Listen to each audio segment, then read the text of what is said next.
इस्लाम धर्मावलम्बीहरूको महान पर्व रमजान आजदेखि सुरु। पेट्रोल पम्पमा उपभोक्ताको लामो लाइन, समस्या समाधान गर्न आयल निगम छलफलमा। पेट्रोलियम पदार्थ आपूर्तिको समस्या समाधान गर्न गृहमन्त्री बालकृष्ण खाँडको निर्देशन। 2.5 दशकपछि पञ्चेश्वरलाई गति दिन नेपाल र भारत सहमत। सीमा समस्याबारे द्विपक्षीय संयन्त्र मार्फत समाधान खोजौं भन्दै भारतीय प्रधानमन्त्री नरेन्द्र मोदीलाई प्रधानमन्त्री शेरबहादुर देउवाको प्रस्ताव।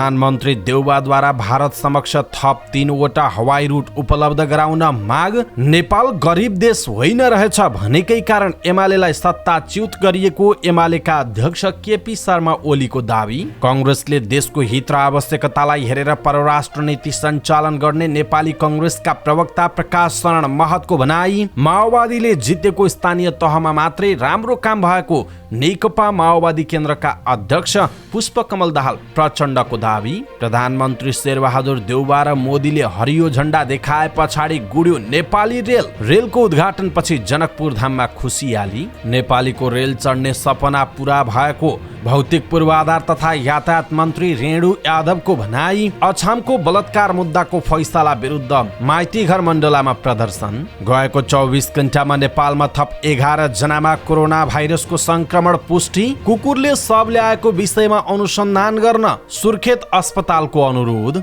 अस्पतालमा बिरामी मृत्यु प्रकरण अत्तरियामा सडक सञ्चालनमा आयो। हिउँ पग्लिएपछि नेपालमा बिजुलीको उत्पादन बढ्यो। नेपालमा चिनिया खाद्य सामग्रीको आयात बढ्यो।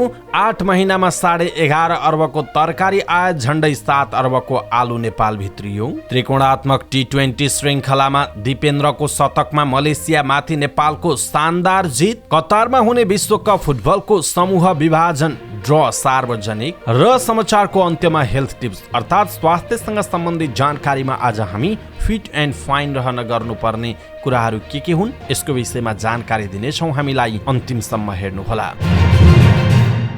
दर्शक महानुभाव नमस्कार। समाचारपाटी.com को न्युज बुलेटिनमा यहाँलाई हार्दिक स्वागत छ। म प्रहलाद चन्द्र घिमिरे। समाचारपाटी.com को न्युज बुलेटिन यहाँहरूले हरेक दिन बिहान र बेलुका 2वटा बुलेटिन हेर्दै आउनु भएको छ। कृपया हाम्रो यो प्रस्तुति तपाईलाई कस्तो लागेको छ आफ्नो धारणा तलको कमेन्ट बक्समा कमेन्ट गर्नुहोला। हाम्रो मेहनतका लागि यो भिडियोमा एउटा लाइक गरिदिनुहोला। हामीलाई कहाँबाट हेर्दै हुनुहुन्छ, देशभित्र हुनुहुन्छ अथवा देशभन्दा बाहिर हुनुहुन्छ, दैनिक रूपमा हेर्नुहुन्छ अथवा आज पहिलोचोटि हो, त्यो कुरा पनि लेखिदिनुहोला। पलपलको न्युज अपडेटका लागि हाम्रो च्यानललाई सब्स्क्राइब गर्नु भएको छैन भने मित्रहरू सब्स्क्राइब गर्नुहोस् अनि नजिकै आउने बेल आइकनलाई क्लिक गर्नुहोला। आउनुहोस् दर्शक महानुभाव, आजका महत्त्वपूर्ण समाचार सुरु गरौं रमजान सुरु भएको प्रसङ्गबाट। इस्लाम धर्मावलम्बीहरूको महान पर्व रमजान आजदेखि सुरु भएको छ। गएको वर्षमा यो नयाँ वर्षसँगै रोजा पर्व सुरु भएको थियो। यो पर्वमा 1 महिनाभर मुस्लिम समुदायले बिहान सूर्योदय हुनु अघिदेखि सूर्यास्त नभएसम्म पानी समेत खाँदैनन्। उर्दू क्यालेन्डर अनुसार बिहान 4:15 बजेबाट बेलुका 6:20 सम्म निराहार व्रत बस्नुलाई रोजा भनिन्छ। रोजाको समय दैनिक सूर्य उदाउने र अस्ताउने समयसँगै समय तालिका पनि परिवर्तन हुन्छ। रोजा बस्न बिहान तोकिएको समय अगावै र बेलुका तोकिएको समयपछि आहार लिने गर्दछन्। रमजान उर्दू क्यालेन्डर अनुसार हिजरी सम्बन्ध 1443 हो भने रमजान महिना 9औं महिना हो। रमजान महिनामा नै मुसलमानको सबैभन्दा ठूलो ग्रन्थ कुरान अवतरण भएको हो भने यो महिनामा अल्लाहको कृतज्ञता प्राप्त हुने विश्वास समेत लिइएको छ। दान दिनु, गरिब र दिन दुखीलाई सेवा गर्नु, जकात निकाल्नु यो महिनाको ठूलो विशेषता रहेको बताइन्छ। आजबाट सुरु भएको रमजान पर्वको अवसरमा तपाईहरू सम्पूर्णलाई हार्दिक मंगलमय शुभकामना। कृपया आफ्ना शुभकामनाका सन्देश तलको कमेन्ट बक्समा कमेन्ट गर्न सक्नुहुनेछ। पेट्रोलियम पदार्थको अभाव हुने डरमा पेट्रोल पम्पहरूमा उपभोक्ताको लामो लाइन लागेको छ। पेट्रोलियम पदार्थको बिक्री बापतको कमिसनको रकम नपाएको भन्दै ढुवानी व्यवसायीले पेट्रोलियम पदार्थ ढुवानी ठप्प पारेपछि अभाव हुने डरमा उपभोक्ता लाइनमा बसेका हुन्। काठमाडौँ उपत्यका सहित देशका विभिन्न ठाउँमा बिहानैदेखि पेट्रोल पम्पमा उपभोक्ताको लाइन छ। नेपाल आयल निगमसँग विभिन्न माग राख्दै व्यवसायीले पेट्रोलियम पदार्थको ढुवानी देशमा ठप्प बनाएका छन्। नेपाल आयल निगमले आन्दोलनका कार्यक्रमहरू स्थगित गर्न पेट्रोलियम व्यवसायी आग्रह गरेको छ, तर व्यवसायले अस्वीकार गर्दै ढुवानी ठप्प पारेका छन्। बाह्य तथा आन्तरिक ढुवानी साधनको भाडामा डिजेलको मूल्य अनुपातमा घटबढ हुने गरी स्वचालित भाडा कायम गर्न पेट्रोलियम व्यवसायीले पाइरहेको कमिसन वृद्धि लगायतको माग राख्दै व्यवसायीहरूले डिपोबाट इन्धन लोड अनलोड नै बन्द गरेपछि समस्या समाधानका लागि आयल निगम छलफलमा जुटेको बताइएको छ। डिपो खुल्ला राखे नराखेको बारेमा अनुगमन भइरहेको पनि निगमका प्रवक्ता विनितमणि उपाध्यायले बताउनु भएको छ। निगमले देशभरकै पेट्रोलियम पदार्थको डिपो खुल्ला राख्न भनेको जनाइएको छ। कार्यवाहक प्रधानमन्त्री तथा गृहमन्त्री बालकृष्ण खाँडले पेट्रोलियम पदार्थमा देखिएको समस्या तत्काल समाधान गर्न निर्देशन दिनुभयो। उद्योग वाणिज्य तथा आपूर्ति मन्त्रालयका सचिव डाक्टर गणेश पाण्डे, नेपाल आयल निगमका कार्यवाहक महानिर्देशक वीरेन्द्र गोइत र नेपाल पेट्रोलियम डिलर्स एसोसिएसनका महासचिव विश्व रियाललाई टेलिफोन गरेर तत्काल समस्या समाधान गर्न निर्देशन दिएको उहाँको सचिवालयले जनाएको छ।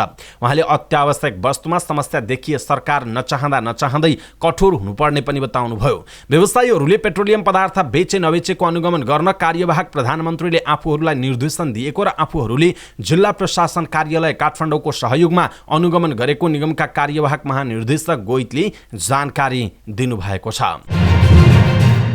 लामो समयदेखि विस्तृत परियोजना प्रतिवेदन डीपीआर समेत तयार हुन नसकेको पञ्चेश्वर बहुउद्देश्य जलविद्युत आयोजनालाई तीव्र रूपमा अगाडि बढाउन नेपाल र भारत सहमत भएका छन्।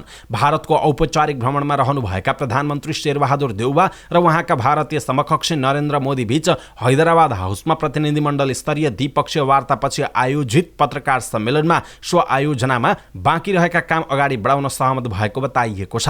महाकाली सन्धि भएको 2.5 दशकसम्म पनि आयोजनाको डीपीआर नै टुङ्गिन सकेको छैन। ऊर्जा जलस्रोत तथा सिंचाई मन्त्रालयका अनुसार नेपाल र भारत बीच पानी बाँडफाँडको विषयमा कुरा मिल्न सकेको छैन। भारतीय प्रधानमन्त्री मोदीले सो आयोजनालाई गेम चेन्जर परियोजनाको संज्ञा दिँदै अगाडि बढाउने प्रतिबद्धता जनाउनु भएपछि डीपीआर टुङ्गो लागेर निर्माण प्रक्रियामा अगाडि बढ्ने आशा पलाएको सर्वत्र चर्चा गरिएको छ। प्रधानमन्त्री शेरबहादुर देउवा नेतृत्वको प्रतिनिधि मण्डलसँग बहुआयामिक भारत नेपाल सम्बन्धका सबै पक्षमा छलफल र समीक्षा भएको जानकारी दिँदै भारतीय प्रधानमन्त्री मोदीले ऊर्जाको क्षेत्रमा साझेदारी र सहकार्य गर्न दुवै देश सहमत भएको बताइएको छ। 2 दशकभन्दा लामो समयदेखि गतिहीन बनेको पञ्चेश्वर बहुउद्देश्यीय परियोजनालाई द्रुत गतिमा अगाडि बढाउने प्रतिबद्धता पनि उहाँले बताउनुभयो। यस्तै नेपालमा उत्पादित विद्युत भारतले खरिद गर्ने, स्वच्छ ऊर्जा प्रवर्धनमा भारतले सघाउने जस्ता ऊर्जा र जलविद्युत क्षेत्रसँग सम्बन्धित विषयले प्राथमिकता पाएको जनाइएको छ। प्रधानमन्त्री शेरबहादुर देउवाले भारतीय समकक्षी नरेन्द्र मोदीसँग भएको भेटमा सीमा समस्याबारे छलफल गर्नुभयो। भारत भ्रमणमा रहनुभएका प्रधानमन्त्री देउवा र मोदी बीच हैदराबाद हाउसमा भेटवार्ता भएको थियो। लगत्तै प्रतिनिधिमण्डल स्तरमा छलफल हुनुका साथै 4 समझदारीमा हस्ताक्षर भएको छ। लगत्तै आयोजित संयुक्त पत्रकार सम्मेलनलाई सम्बोधन गर्दै देउवाले भन्नुभयो, हामीले सीमा समस्या बारे छलफल गरेका छौं र मैले यसलाई द्विपक्षीय संयन्त्रहरू मार्फत समाधान गर्न प्रस्ताव गरेको छु। प्रधानमन्त्री देउवाले नेपालका लागि भारतसँगको सम्बन्ध महत्त्वपूर्ण रहेको भन्दै भारतले पछिल्लो समय हासिल गरेको व्यापक आर्थिक रूपान्तरणको फाइदा लिन नेपाल आतुर रहेको बताउनुभयो। भारतसँग चाँदनी र दोधारामा एकीकृत भन्सार जाँच चौकी तथा सुक्खा बन्दरगाह बनाउने र नेपालगञ्जको एकीकृत भन्सार जाँच चौकी पूरा गर्ने विषयमा कुराकानी भएको पनि उहाँले बताउनुभयो। प्रधानमन्त्री देउवाले मोदीसँगको कुराकानीमा महेन्द्रनगर, नेपालगञ्ज र जनकपुरबाट एयर इन्ट्री रुट माग गरेको पनि बताउनुभयो। यस्तै भैरहवा अन्तर्राष्ट्रिय विमानस्थलको सञ्चालन सहज बनाउन पनि भारतलाई आग्रह गरेको देउवाले बताउनुभयो। प्रधानमन्त्री देउवाले नेपालको विद्युत उत्पादन र निर्यातका लागि 2 देश बीचको ऊर्जा निर्यातमा 2 देश बीच उच्च स्तरको सहकार्य आवश्यक भएको पनि बताउनु भएको छ।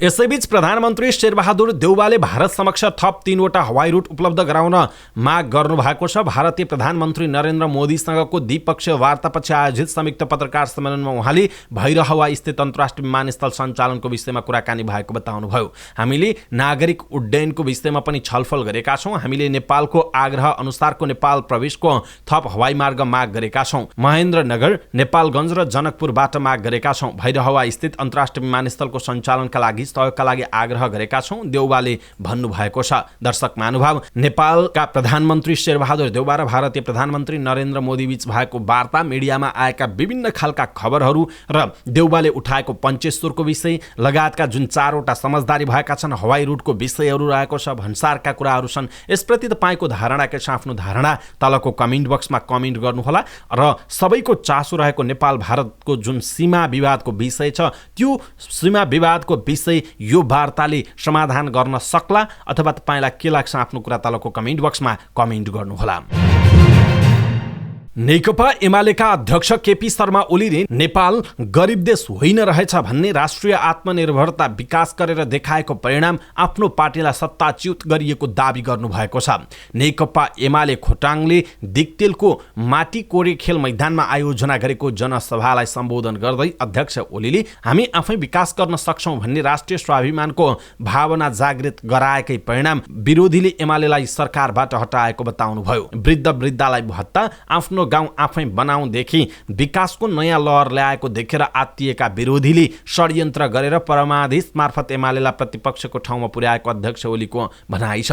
कार्यक्रममा एमाले उपाध्यक्ष रामबहादुर थापा बादलसहित खोटाङ पुग्नुभएका अध्यक्ष ओलीले टुटफुटले एमालेलाई कुनै पनि असर नपुगेको पनि दावी गर्नुभयो। नेपाली कांग्रेसका प्रवक्ता डाक्टर प्रकाश शरण महतले नेपाली कांग्रेसले देशको हित र आवश्यकतालाई केन्द्रमा राखेर परराष्ट्र नीति सञ्चालन गर्ने बताउनुभयो। नेपाल लोकतान्त्रिक खेलकुद संघ बागमती प्रदेशले आयोजना गरेको दोस्रो किशुनजी स्मृति राष्ट्रिय खुल्ला महिला तथा पुरुष हाफ म्याराथन प्रतियोगिता पुरस्कार वितरण कार्यक्रममा बोल्दै उहाँले कांग्रेसले देशको आवश्यकतालाई केन्द्रमा राखेर परराष्ट्र नीति सञ्चालन गर्दै आएको र आउँदा दिनमा पनि गर्दै जाने बताउनु भएको छ। कांग्रेसले सत्तामा हुँदा पनि नहुँदा पनि एउटै नीति अवलम्बन गर्छ उहाँको भनाइ छ। प्रवक्ता डाक्टर महतले प्रधानमन्त्री शेरबहादुर देउवाले भारत भ्रमणका बारेमा छलफल गर्न सबै राजनीतिक दललाई बोलाएको स्पष्ट पार्नुभयो। उहाँले विपक्षी दलका अध्यक्ष केपी शर्मा ओलीले भने जस्तो फोन पनि गर्नु भएन भन्ने आरोप निराधार भएको बताउनुभयो। पूर्व परराष्ट्र मन्त्री समेत रहनुभएका महतले प्रधानमन्त्री देउवाले भारत भ्रमणका अवसरमा नेपालको हित र राष्ट्रिय चासोका सबै विषयको कुरा उठाउने पनि बताउनु भएको थियो। नेकपा माओवादी केन्द्रका अध्यक्ष पुष्पकमल दाहाल प्रचण्डले आफ्नो पार्टीले जितेको स्थानीय तहमा मात्रै राम्रो काम भएको दावी गर्नुभयो। अध्यक्ष दाहालले छोरी रेणु दाहाल मेयर रहेको भरतपुर महानगरपालिकामा त सुशासन, विकास र समृद्धिको एउटा मोडल नै स्थापित भएको छ भनेर एउटा संसदीय समितिको रिपोर्टले नै देखाएको बताउनुभयो। पार्टी केन्द्रीय कार्यालय पेरिस डाँडामा गोर्खा भूतपूर्व सैनिक संघ गेसोका अध्यक्ष कृष्ण कुमार राईलाई पार्टीमा स्वागत गर्दै उहाँले आफ्नो पार्टीले जित हासिल गरेको स्थानीय तहमा मात्रै राम्रो काम भएको तर अन्य 100औं स्थानीय तहमा कामै नभएको जिकिर गर्नुभयो। अध्यक्ष दाहालले प्रदेश र संघमा आफ्नो पार्टीको नेतृत्व नहुँदा सधैँ समस्या आउने गरेको पनि बताउनुभयो। अध्यक्ष दाहालले परिवर्तनको नेतृत्व आफ्नो पार्टीले गर्ने तर त्यसलाई सम्हालेर देशको नेतृत्व गर्न नपाउँदा देशमा फेरि पनि परिवर्तन खतरामा पार्ने अवस्थामा आएको पनि बताउनुभयो। दर्शक महानुभाव, नेकपा माओवादी केन्द्रका अध्यक्ष पुष्पकमल दाहाल प्रचण्डले आफ्नो पार्टी माओवादीले जितेको स्थानीय तहमा मात्रै राम्रो काम भएको छ भनेर जुन खालको कुरा गर्नु भएको छ यसप्रति तपाईको धारणा के छ? आफ्नो धारणा तलको कमेन्ट बक्समा कमेन्ट गर्नुहोला। के साँच्चै प्रचण्डले भनेको कुरा सही हो अथवा हो माओवादीले जितेको ठाउँमा मात्रै राम्रो काम भएको छ अन्यत्र भएको छैन त? यो विषयमा तपाईलाई के लाग्छ? तपाईको स्थानीय तहमा कुन पार्टीले जितेको छ र त्यहाँ कस्तो काम भएको छ? आफ्ना कुराहरू तलको कमेन्ट बक्समा कमेन्ट गरिदिनु होला। बहुप्रतीक्षित नेपाली रेलको उद्घाटन भएको छ। भारतको जयनगरबाट रेल गुडेको छ। नेपालका प्रधानमन्त्री शेरबहादुर देउवा र भारतीय प्रधानमन्त्री नरेन्द्र मोदीले संयुक्त रूपमा हरियो झण्डा देखाएपछि जयनगरबाट रेल कुर्थाका लागि प्रस्थान गरेको हो। दुवै प्रधानमन्त्रीले भारतको राजधानी नयाँ दिल्ली स्थित हैदराबाद हाउसबाट भर्चुअल माध्यमले हरियो झण्डा देखाउनुभयो। उद्घाटन अघि रेललाई फूल र माला लगाएर दुलै झैं सिंगारिएको थियो। जयनगरबाट कुर्था हिँडेको रेल घुमेर जनकपुर धाम स्टेशनमा पुगेपछि औपचारिक कार्यक्रम भएको छ। कार्यक्रममा भौतिक पूर्वाधार तथा यातायात मन्त्री रेणु यादव, मध्य प्रदेशका मुख्यमन्त्री लालबाबु राउत सहितकाले सम्बोधन गर्नुभएको छ। यसैबीच धनुषाको इनरोवामा पार्किङ गरिएको नेपाली रेललाई छोपिएको तिरपाल च्यातिसकेको थियो। रेलका कतिपय पार्ट पूर्जामा खिया लागिसकेको थियो तर त्यो रेल शनिबारबाट रङ्गी-चङ्गी फुलले सजाइयो र भारत र नेपालका प्रधानमन्त्रीले उद्घाटन गरेसँगै त्यो रेल चल्यो। सजाइएको यही रेलको नेपाल र भारतका प्रधानमन्त्रीले संयुक्त रूपमा उद्घाटन गर्नुभएको थियो। भारतको राजधानी नयाँ दिल्ली स्थित हैदराबाद हाउसबाट नेपालका प्रधानमन्त्री शेरबहादुर देउवा र भारतीय प्रधानमन्त्री नरेन्द्र मोदीले भर्चुअल माध्यमले हरियो झण्डा देखाए लगत्तै रेल भारतको जयनगरबाट गुडेको थियो। गुडेको रेल जनकपुर धामसम्म आउँदा ठाउँ ठाउँमा स्थानीयले स्वागत गरे। कसैले फूल लिएर त कसैले नेपाल तथा भारतको संयुक्त झण्डा बोकेर रेलको स्वागत गरे। भारतको जयनगरबाट नेपाली समय अनुसार 1 बजेतिर खुलेको रेल दिउँसो 3 बजे जनकपुर धाम रेलवे स्टेसन आइपुगेको थियो। त्यहाँ रेल हेर्न सर्वसाधारणको घुइँचो थियो। रेल सञ्चालनमा आउन लागेको खबर पाएपछि जयनगरदेखि जनकपुरधामसम्मका विभिन्न ठाउँमा जनता उत्साहित हुँदै रेल हेर्न पुगेका थिए।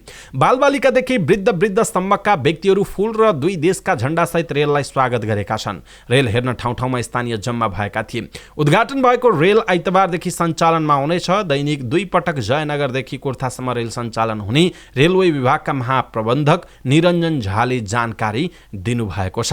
यसरी रेलको उद्घाटनपछि जनकपुरधाममा खुसी फर्किएको छ। भौतिक पूर्वाधार तथा यातायात मन्त्री रेणु यादवले रेल चढ्न लालयित नेपालीको चाहना पूरा भएको बताउनुभयो। नेपाली रेल उद्घाटनको अवसरमा जनकपुरधाम रेलवे स्टेसनमा आयोजित कार्यक्रमलाई सम्बोधन गर्दै मन्त्री यादवले नेपाली जनताको रेल चढ्ने सपना पूरा भएको बताउनुभयो। म त बच्चामा रेलको धेरै यात्रा गरेको छु। नेपालमा पहिला रेल चले पनि वर्षौंदेखि बन्द रहँदा यहाँका जनता लालयित थिए। मन्त्री यादवले भन्नुभयो, राम सीताको सम्बन्ध जोडिएको नेपाल र भारतमा रेल सञ्चालन भएपछि दुवै देशको सम्बन्धमा एउटा आयाम थप भएको छ। मन्त्री यादवले बिजलपुरासम्मको ट्र्याक निर्माण भइसकेको र हस्तान्तरण हुने बित्तिकै त्यहाँसम्म पनि रेल चल्ने बताउनुभयो। उहाँले बर्दिवासदेखि निजगढसम्मको 70 किलोमिटर रेलवे ट्र्याकको तयारी भइरहेको बताउँदै रक्सौलदेखि सिमरा र सिमरादेखि काठमाडौँको यात्रा पनि रेलबाट हुने बताउनु भएको छ। यो सपना होइन, वास्तवमै हामी ती ठाउँहरूको यात्रा रेलमा गर्छौं, उहाँको भनाइ छ। विराटनगरबाट जोगबनी हुँदै बर्दिवाससम्म रेलवे लाइन जोडे दुई देशको सम्बन्ध अझ सुमधुर हुने उहाँले उल्लेख गर्नुभएको छ। अछामको बलात्कार घटनाको फैसला विरुद्ध माइतीघर मण्डलामा प्रदर्शन गरिएको छ।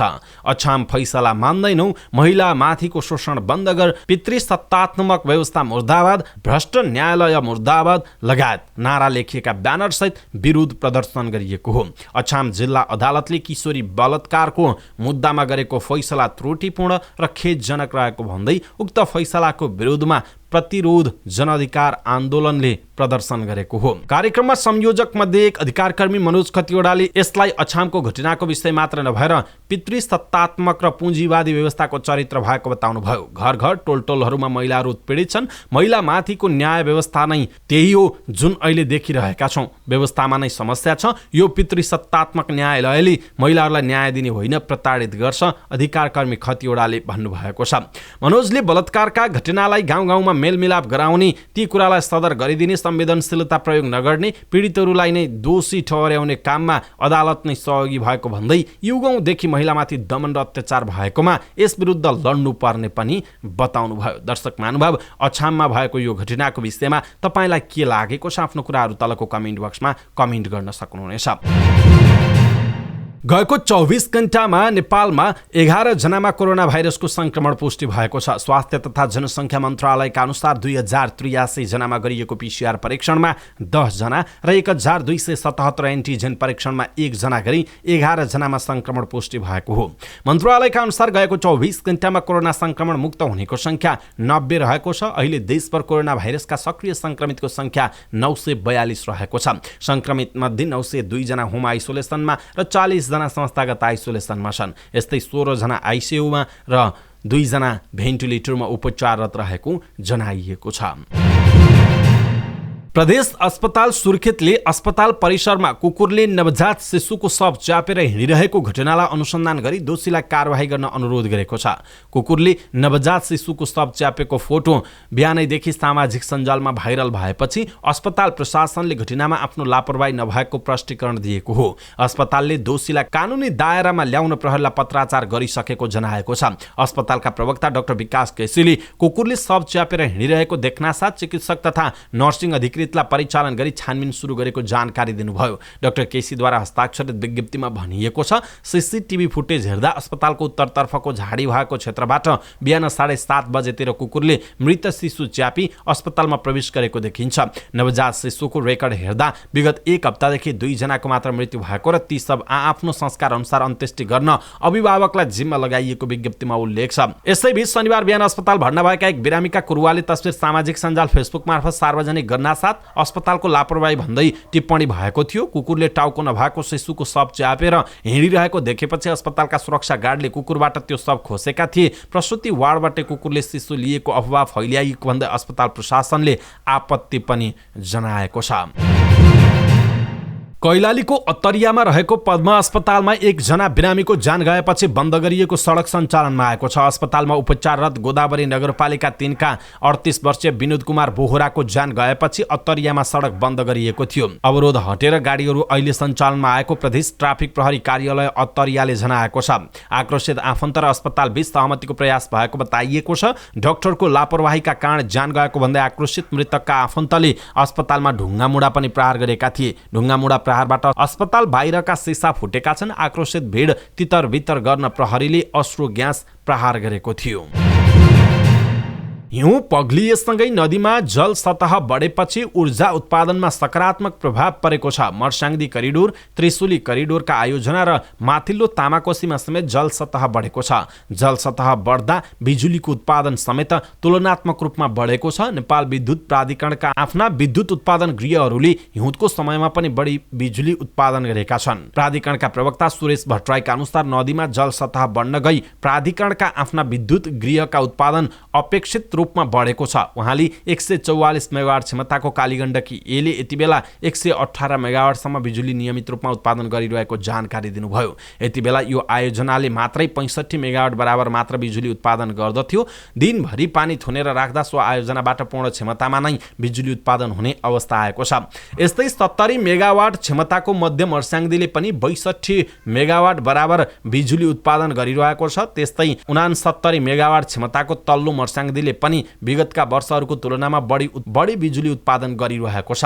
कुल 456 मेगावाट क्षमताको माथिल्लो तामाकोसीले पनि नियमित रूपमा 152 मेगावाट बराबर बिजुली उत्पादन गरिरहेको छ।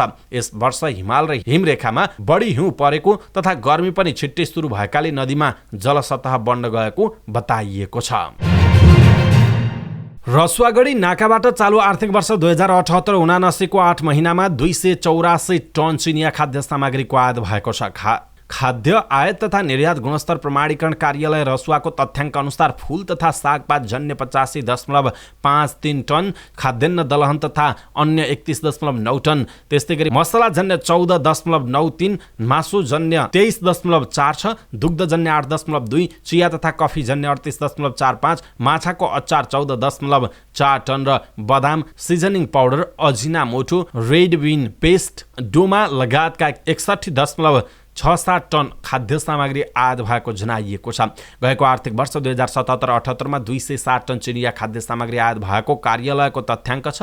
चीनबाट सोया सस, भिनेगर, अचार, पिठो, सिन्के चाउचाउ, सिजनिङ पाउडर, छुर्पी, डोमा, भोटे चिया, chicken soup, vegetable soup, red win paste, चामल आदि सामग्रीको आयात हुने गरेको जनाइएको छ। नेपालमा चालु आर्थिक वर्षको 8 महिनामा विश्वका 4 देशबाट तरकारीको आयात आकाशिएको छ। आर्थिक वर्ष 2077-78 को फागुन मसान्तमा 11 अर्ब 52 करोड 95 लाख 97 हजार रुपैयाँ मूल्य बराबर आलु, प्याज र गोलभेडा भारत, चीन, बङ्गलादेश र इन्डोनेसियाबाट आयात भएको बताइएको छ। झन्डै 65% कृषि पेसामा आबद्ध जनताका घर घरमा अत्यावश्यक पर्ने तरकारी अन्य मुलुकबाट आयात गरी भान्सा तयार गर्नुपर्ने भएपछि कृषि प्रधान मुलुक भन्दा आफैमा लाजमर्दो विषय बन्दै गएको छ।